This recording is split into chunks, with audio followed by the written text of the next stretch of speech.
Hey guys, welcome back to the channel, and this is how to remove all viruses instantly from Windows 10 or 11. So guys, first thing that you will do is simply go to your start menu over here. And now after that, just simply go ahead and go to the settings over here or the gear icon. And if you don't have that one, you can just simply search over here, settings. And after that, just simply open up the settings and use the search bar over here and search for virus. And now go for virus and threat protection. And after that, just simply go ahead and click on quick scan over here. And after that, guys, just simply wait for it to scan. And if it has a virus, it will let you uninstall it. And from there, you should be able to fix the issue.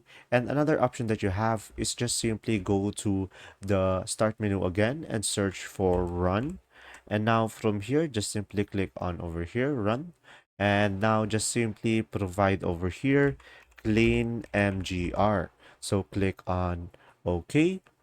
And after that, just simply select the drive that you want to clean up. So just simply select it and click on OK. And from here, guys, just simply select everything over here. So select all of these boxes over here. And after that, you can just simply click on clean up system files. And from there, you should be able to fix the issue. And another option that you have, go ahead and go to the start menu again and go for run once again. And just simply search over here temp. And guys, as you can see, we have no viruses detected, so it is safe. So now, just simply provide temp over here and click on OK. And after that, guys, just simply select all of these and just simply right click on it and delete it over here.